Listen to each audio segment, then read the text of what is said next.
ತಳಿಗಳೆಲ್ಲ ಅದ್ರ ಬಗ್ಗೆ ಹೇಳಿ ಇದರಿಂದ ನಾವು ಇದೇ ಹಾಲು ಕುಡಿಬೇಕು, ನಾವು ಕುಡಿತಿರೋದೆಲ್ಲ ವಿಷ ಅಂತ ಹೇಳದ್ಮೇಲೆ ಅದ್ರ ಬಗ್ಗೆ ತಿಳ್ಕೊಂಡು ವಿಡಿಯೋಗಳು ನೋಡಿ ಅದ್ರ ಬಗ್ಗೆ ಓದಿ ಆಮೇಲೆ ನಾಟಿ ಹಸುನೇ ಮಾಡ್ಬೇಕು ಅಂತ. ಹಸು ನಾಟಿ ಹಸುಗಳೇ ಸಾಕ್ಬೇಕು. ಇದ್ರು ಮನೇಲೂ ಇವೆಲ್ಲ ಯಾಕೆ ನಿನ್ಗೆ ಹೋಗಿ ಎಲ್ಲಾರು ಕೆಲ್ಸಕ್ಕೆ ಸೇರ್ಕೋಬಹುದು. ಬೈದ್ರು ಅಂದ್ರೆ ಬೈಸ್ಕೊತಾರೆ, ಅದು ಬೈಸ್ಕೊಂಡ್ಮೇಲೆ ತಾನೇ ಎಲ್ಲ ಗೊತ್ತಾಗೋದು. ಮುಂದಕ್ಕೆ ಮಾಡ್ತಾ ಮಾಡ್ತಾ ಮಾಡ್ತಾ ಅವ್ರಿಗೂ ಇವಾಗೆಲ್ಲ ಅವ್ರಿಗೂ ಗೊತ್ತಾಗ್ತಿದೆ, ಎಲ್ಲ ಸಮಾಧಾನ ಆಗಿದ್ದಾರೆ. ದೀಪಾವಳಿ ಮುಗ್ದೋಗುತ್ತೆ, ಗಣೇಶ ಮುಗ್ದೋಗುತ್ತೆ. ಈಗ ಖರ್ಚಿಗೆ ಅಂತ ಧೂಪಗಳು, ಪೆನಾಯಿಲು, ಅಲ್ಪುಡಿ, ಈ ಗಿಫ್ಟ್ ಡ್ಯಾಶ್ ಬೋರ್ಡ್ ಗಣೇಶಗಳು, ಆ ಥರ ಗಿಫ್ಟ್ ಐಟಮ್ಗಳು ಸೇಲ್ ಆಗ್ತಿದೆ ಈಗ. ಇದು ಬೇಕಾದ್ರೆ ನೀವು ಇದು ಪ್ಲೇಟ್ ಚೇಂಜ್ ಮಾಡಿದ್ರೆ ನೀವು ಧೂಪದ್ದು ಮಾಡ್ಕೋಬೋದು. ಮೋಲ್ಡು ಇದು ಪ್ಲೇಟ್ ಚೇಂಜ್ ಮಾಡ್ಕೋಬೋದು. ಬೇಕಾದ್ರೆ ಧೂಪದ್ದು ಮಾಡ್ಬೋದು. ಇದಕ್ಕೆ ಇನ್ನೊಂದು ಪ್ಲೇಟ್ ಚೇಂಜ್ ಮಾಡಿದ್ರೆ ಸಣ್ಣ ಧೂಪನೂ ಮಾಡ್ಬೋದು. ಪ್ಲೇಟ್ಗಳು ಮೇನ್ ಅಷ್ಟೇ, ಹೈಡ್ರೋಲಿಕ್ ಎಲ್ಲ ಒಂದೇ. ದೇವ್ರ ಮನೇಲಿ ಇಟ್ಕೊಳ್ಳೋರು ಇದ್ದಾರೆ, ಡ್ಯಾಶ್ ಬೋರ್ಡ್ ಇಟ್ಕೊಳ್ಳೋರು ಇದ್ದಾರೆ, ಒಬ್ರು ಆಫೀಸ್ ವರ್ಕ್ ಅಲ್ಲಿ ಗಣೇಶ ಇಟ್ಕೊಳ್ಳೋರು ಇರ್ತಾರೆ. ಆಫೀಸ್ ವರ್ಕ್ ಮಾಡ್ಬೇಕಾದ್ರೆ ಮುಂದೆ ಟೇಬಲ್ ಮೇಲೆ ಆ ಥರದಕ್ಕೂ ಯೂಸ್ ಮಾಡ್ತಾರೆ. ನಮಸ್ತೆ ಎಲ್ರಿಗೂ.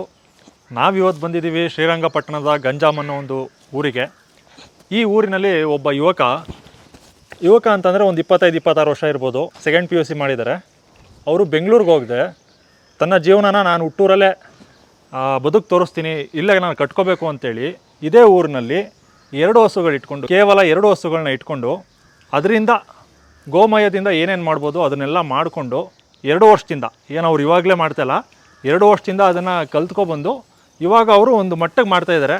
ಮಾರ್ಕೆಟಿಂಗು ಕೂಡ ಇವಾಗ ಮಾಡ್ತಾಯಿದ್ದಾರೆ. ಪಂಚಜನ್ಯ ಗೋಹಟ್ಟಿ ಅಂತ ಒಂದು ಮನೆಯ ಬಳಿಯೇ ಗುಡಿ ಕೈಗಾರಿಕೆ ಅಂತ ಮಾಡಿಕೊಂಡು ಹಸುವಿನಿಂದ, ನಾಟಿ ಹಸುವಿನ ಗಂಜಲ ಸಗಣಿನ ಬಳಸ್ಕೊಂಡು ಏನೇನು ಮಾಡ್ಬೋದು, ಗೋಮಯದಿಂದ ಏನೇನು ಉತ್ಪನ್ನಗಳನ್ನ ಮಾಡ್ಬೋದು ಅಂತ ಕಲಿತು ಒಂದು 2 ವರ್ಷ ಕಲಿತು ಮಾಡ್ತಾಯಿದ್ದಾರೆ. ಈಗ ಅವ್ರಿಗೆ ಆಫರ್ಗಳು ಬರ್ತಾಯಿದ್ದಾವೆ, ನಿಮ್ಮ ಉತ್ಪನ್ನಗಳನ್ನ ನಮಗೂ ಕಳಿಸ್ಕೊಡಿ ಅಂತ. ಯಾಕಂದರೆ ಕ್ವಾಲಿಟಿ, ಯಾಕಂದರೆ ಉದ್ಯೋಗ ಸೃಷ್ಟಿ ಮಾಡ್ಕೊಳ್ಳೋದು ನಾವೇ. ಬೇರೆಯವ್ರ ಹತ್ರ ಹೋಗಿ ಉದ್ಯೋಗ ಕೇಳೋ ಬದಲು ಅವ್ರಿಗವರೇ ಉದ್ಯೋಗ ಸೃಷ್ಟಿ ಮಾಡಿಕೊಂಡು ಜೀವನ ಮಾಡ್ತಾಯಿದ್ದಾರೆ. ನಿಧಾನಕ್ಕಾದರೂ ಒಂದಿನ ಗುರಿ ಮುಟ್ತಾರೆ ಅನ್ನೋ ಒಂದು ನಂಬಿಕೆ ಅವ್ರಿಗೂ ಇದೆ. ಮತ್ತು ಅವರ ಉತ್ಪನ್ನಗಳ ಕ್ವಾಲಿಟಿ ಕೂಡ ಹಾಗೇ ಇದೆ. ಅದರಿಂದ 2 ಹಸುಗಳು ಮಾತ್ರ ಇರೋದು. ಬನ್ನಿ ಆ 2 ಹಸುಗಳನ್ನ ನೋಡೋಣ, ಬನ್ನಿ. ನಮಸ್ತೆ. ನಮಸ್ತೆ ಸರ್. ನಿಮ್ಮ ಹೆಸರು? ಸಂಕೇತ್ ಅಂತೇಳಿ ಶ್ರೀರಂಗಪಟ್ಟಣದ ಗಂಜಾಮ್ ನಿವಾಸಿ. ಇವ್ರ ಹತ್ರ ಇರೋದು 2 ಹಸು, ಅದೊಂದು ಹಸು ಇದೊಂದು ಹಸು. ಹಸುಗಳ ಬಗ್ಗೆ ಹೇಳಿ ಸರ್. ಸರ್, ಇದು ಲಕ್ಷ್ಮಿ ಅಂತ ಹೆಸರು. ತಳಿ ಬಂದು ಪುಂಗನೂರು ತಳಿ. ಇದು ಪುಂಗನೂರು. ಅದು ಜವಾರಿ ತಳಿ. ಅದು ಮಾಮೂಲಿ ಜವಾರಿ ತಳಿ ಅಂದರೆ ಬಿಜಾಪುರದ ಜವಾರಿನೇ ಬೇರೆ, ಇದೇ ಬೇರೆ. ಇದು ಬೇರೆ ಜವಾರಿದು.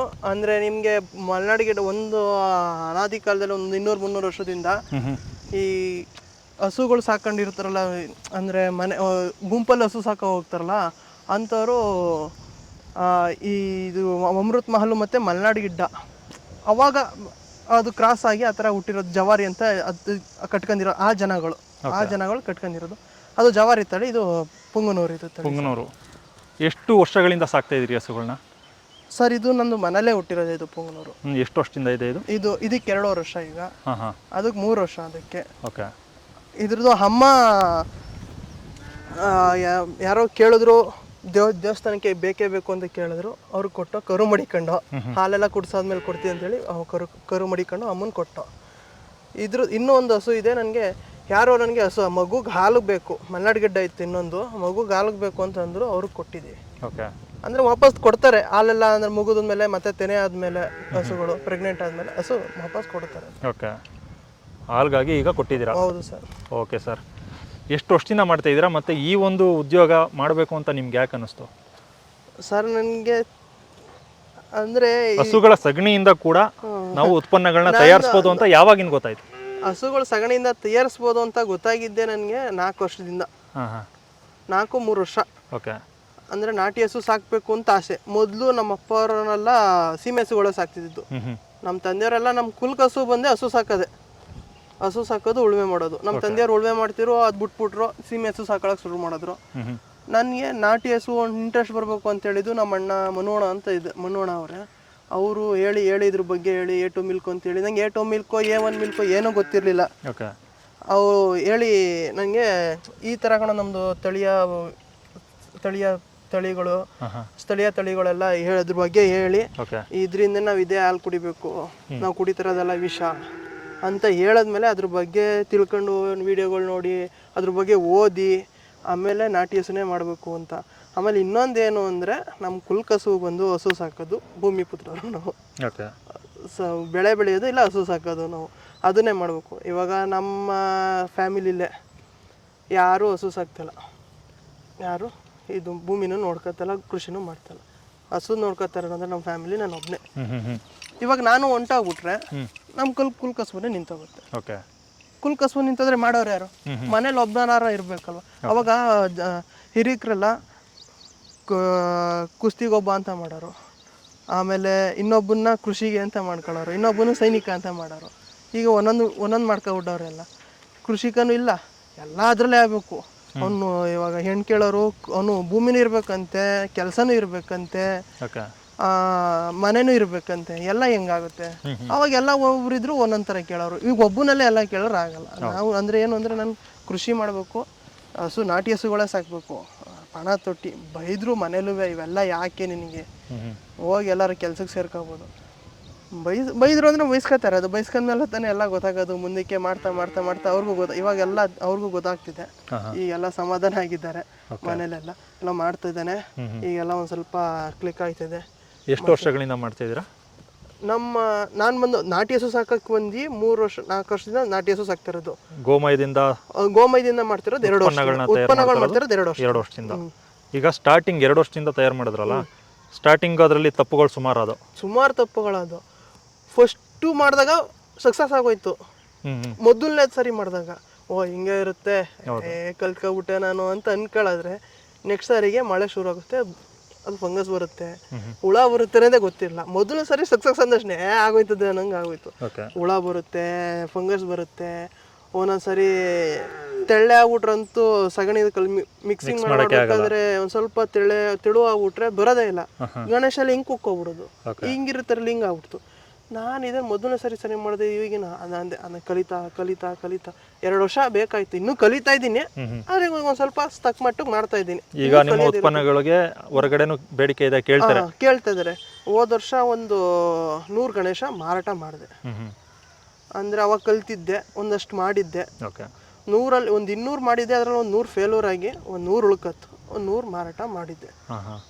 ಈಗ ಈ ವರ್ಷ ಒಂದು ಸ್ವಲ್ಪ ಒಂದು 500 ಟಾರ್ಗೆಟ್ ಇಟ್ಕೊಂಡಿದ್ದೀನಿ ಗಣೇಶಗಳು. ಆಮೇಲೆ ದೀಪಗಳು ಟಾರ್ಗೆಟ್ ಇಟ್ಕೊಂಡಿದ್ದೀನಿ. ಗಣೇಶ ಮತ್ತು ದೀಪ ಒಂದೇ ಸರಿ ಆದಾಯ. ಏನು ಅಂದ್ರದು ದೀಪಾವಳಿ ಮುಗಿದೋಗುತ್ತೆ, ಗಣೇಶ ಮುಗಿದೋಗುತ್ತೆ. ಈಗ ಖರ್ಚಿಗೆ ಅಂತ ಧೂಪಗಳು, ಪೆನಾಯಿಲು, ಅಲ್ಪುಡಿ, ಈ ಗಿಫ್ಟ್ ಡ್ಯಾಶ್ಬೋರ್ಡ್ ಗಣೇಶಗಳು, ಆ ಥರ ಗಿಫ್ಟ್ ಐಟಮ್ಗಳು ಸೇಲ್ ಆಗ್ತಿದೆ ಈಗ ಸದ್ಯಕ್ಕೆ. ಈಗ ನಂದಿ ರಥಯಾತ್ರೆ ಆದ್ಮೇಲೆ ಎಲ್ಲ ಸೇಲ್ ಆಗ್ತಾ ಇರೋದು. ಓಕೆ, ಅಂದ್ರೆ ನೀವು ಹೊರಗಡೆ ಗೊತ್ತಾದ್ಮೇಲೆ ಪ್ರಪಂಚಕ್ಕೆ ಯಾವಾಗ ಕಾಲಿಟ್ರಿ ಅವಾಗಿಂದ ನಿಮ್ಮ ವಸ್ತುಗಳಿಗೆ, ನಿಮ್ಮ ಉತ್ಪಾದನೆ ಮಾಡುವಂತ ಗೋಮಯ ಪ್ರಾಡಕ್ಟ್ಗಳಿಗೆ ಬೇಡಿಕೆ ಇದೆ. ಆಮೇಲೆ ಇವಾಗ ನಮ್ದು ಕಾರ್ಯಕ್ರಮ ಇರ್ತಾವಲ್ಲ, ನಮ್ದು ಸಾಮಾಜಿಕ ಕಾರ್ಯಕ್ರಮಗಳು. ಮೊನ್ನೆ ಇವ್ರದ್ದು ನಾಯಕರದು ನಮ್ದು ಇದಾಯಿತು, ವೀರಮಧಿಕಾರಿ ನಾಯಕರದು. ಅಲ್ಲಿಗೆ ಹೋದೆ, ಅಲ್ಲೊಂದು 4 ಜನ ಭೇಟಿಯಾದರು. ಮಂಡ್ಯದಲ್ಲಿ 2, ಅವ್ರಿಬ್ರು 3 ಜನ ಸಿಕ್ಕರು. 3 ಜನನು ನಿಂದೆಲ್ಲ ತಂದ್ಕೊಡಪ್ಪ, ನನ್ನ ಕೈಲಾದಷ್ಟು ಸಹಾಯ ಮಾಡ್ತೀನಿ, ಮಾರಾಟ ಮಾಡ್ಕೊಡ್ತೀನಿ, ನನ್ನ ಕೈಲಾದಷ್ಟು. ಹಾಗೇನೆ ಇನ್ನೊಂದು ಕಾರ್ಯಕ್ರಮಕ್ಕೆ ಹೋದಾಗ ಅಲ್ಲೊಂದು 3-4 ಜನ ಭೇಟಿಯಾಗೋದು. ಮಂಜಣ್ಣವರು ಕಾರ್ಯಕ್ರಮ ಎಲ್ಲ ಇದ್ದರೂ ಕರೀತಾರೆ, ಅಲ್ಲಿಗೆ ಹೋಗ್ತೀನಿ. ಎಲ್ಲೇ ಕರೆದ್ರು ಹೋಗ್ತೀನಿ ನಾನು, ಅಲ್ಲಿ ಹೋಗ್ತೀನಿ. ಅಲ್ಲಿ ಹೋದಾಗ ಅವ್ರು ಏನು ಕೇಳ್ತಾರೆ, ನಾನು ಮಾಡಿರೋದೆಲ್ಲ ತೋರಿಸ್ತೀನಿ, ತಂದು ಕೊಡಪ್ಪ ಅಂತಾರೆ. ಎಲ್ಲ ತಂದು ಕೊಟ್ಟು ನನ್ನ ಕೈಲ ಮಾಡಿರೋದೆಲ್ಲ ತಗೊಂಡು ಮಾರಾಟ ಮಾಡಿಸ್ಕೊಡ್ತೀನಿ. ಈಗ ಯಾವುದು ಕೂಡ ಒಂದೇ ಸಲ ಆಗಲ್ಲ, ಒಂದೇ ಸಲ ಯಾವ್ದಾದ್ರು ಒಂದು ಬಿಸ್ನೆಸ್ ಸ್ಟಾರ್ಟ್ ಮಾಡ್ತೀನಿ ಅಂದ್ರೂ ಕೂಡ ಅದ್ರಲ್ಲಿ ಫೇಲ್ಯೂರ್ಗಳು ಸ್ಟಾರ್ಟಿಂಗ್ ಅಲ್ಲಿ ಇದ್ದೇ ಇರುತ್ತೆ.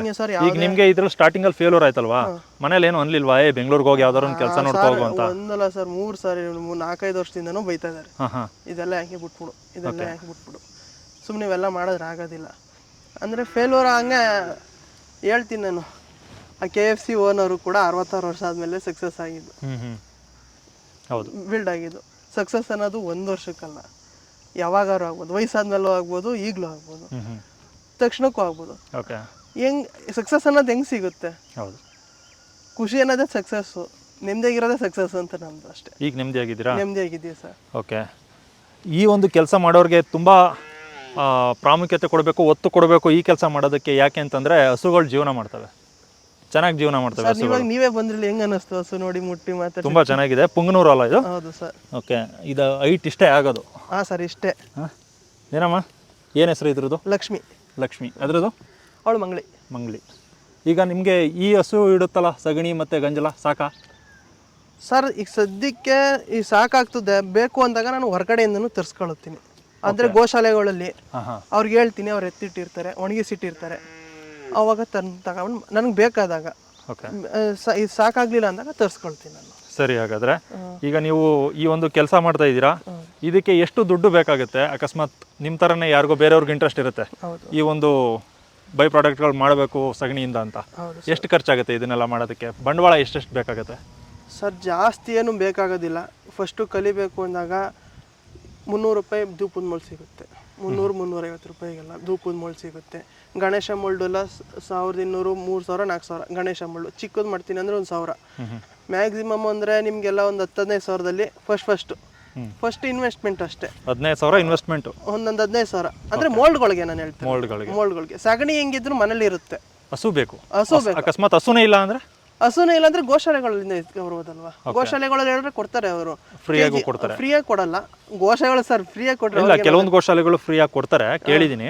ಆದ್ರೆ ಕೆಲವೊಂದು ಗೋಶಾಲೆಗಳು ದುಡ್ಡು ಇಸ್ಕೊಂಡು ಕೊಡ್ಲಿ. ಆದ್ರೆ ಯಾವ್ದು ಫ್ರೀಯಾಗಿ ಯಾವ ವಸ್ತುನು ತಗೋಬಾರ್ದು, ಅದು ಬೆಲೆ ಇರಲ್ಲ. ಓಕೆ, ನಮ್ ಕೈಲಾದಷ್ಟು ನಿಮ್ ಕೈಲ ಆಯ್ತದೆ ಗೋಶಾಲೆಗೆ ಒಂದಿಷ್ಟು ಕೊಡೋದ. ಓಕೆ, ಸ್ವಲ್ಪ ದುಡ್ಡು ಅಂತ ಕೊಡ್ತಾರೆ. ಕೊಟ್ಬಿಟ್ಟು ತಗೊಬಂದು ಒಣಗಿಸ್ಕೊಳ್ಳೋದ್ರೆ ಒಣಗಿಸ್ಕೊಳ್ಳಿ, ಇಲ್ಲ ಅವ್ರಿಗೆ ಹೇಳಿದ್ರೆ ಒಣಗಿಸ್ಕೊಡ್ತಾರೆ. ಪೌಡ್ರ್ ಮಾಡ್ಕೊಂಡು ಧೂಪಗಳು ಮಾಡ್ಬೋದು. ಧೂಪಗಳು ಏನಂದ್ರೆ ನಿಮ್ದು ಪೈಪ್ಗಳು, ಸಿರಂಜ್ಗಳು ಅದರಲ್ಲೇ ಮಾಡ್ಬೋದು, ಅದಕ್ಕೇನು ಕಾಸ್ಟ್ ಇರಲ್ಲ. ಆಮೇಲೆ ಗಣೇಶಗಳು ಮಾಡ್ಕೋಬೇಕು ಅಂದರೆ ಗಣೇಶ ಮೋಲ್ಡ್ಗಳು ಆನ್ಲೈನಲ್ಲೇ ಸಿಗುತ್ತೆ ನಿಮಗೆ. ನೋಡಿರಂಗೆ ಅಮೆಝಾನು, ಫ್ಲಿಪ್ಕಾರ್ಟಲ್ಲಿ ಸಿಗುತ್ತೆ. ಚೆನ್ನಾಗಿರೋದು ನೋಡ್ಬಿಟ್ಟು ತಗೊಳ್ಳೋದು. ಇಲ್ಲಾಂದರೆ ಯಾರು ಅಕ್ಕಪಕ್ಕದಲ್ಲಿ ಗಣೇಶ ಮಾಡಿರ್ತಾರೆ ಅವ್ರು ಕೇಳಿದ್ರೆ ಹೇಳ್ತಾರೆ ಮೋಲ್ಡ್ಗಳು. ಒಂದು 10-15 ಸಾವಿರದಲ್ಲಿ ಸಣ್ಣ ಸ್ಟಾರ್ಟಿಂಗ್ ಇನ್ವೆಸ್ಟ್ಮೆಂಟ್ ಮಾಡ್ಕೊಂಡ್ರೆ ಅದಾದ್ಮೇಲೆ ನಾನು ಮಾಡ್ತೀನಿ ಅಂತಂದ್ರೆ ಈಗ ಜಾಸ್ತಿ ಅದು ಆರ್ಡ್ರ್ ತಗೊಂಡ್ಮೇಲೆ ಮಾಡ್ಬೇಕಾಗುತ್ತೆ. ಅವ್ರ ಆರ್ಡ್ರ್ ಹೆಂಗಿರುತ್ತೆ ಅದ್ರ ಮೇಲೆ ಡಿಪೆಂಡ್. ನಂಗೆ ಇವಾಗ ನಂದಿ ರಥಯಾತ್ರೆಗೆ ದೀಪಗಳು ತೋರಿಸ್ತೀನಿ ನಡೀರಿ, ಮಿಷಿನ್ಗಳು. ಓಕೆ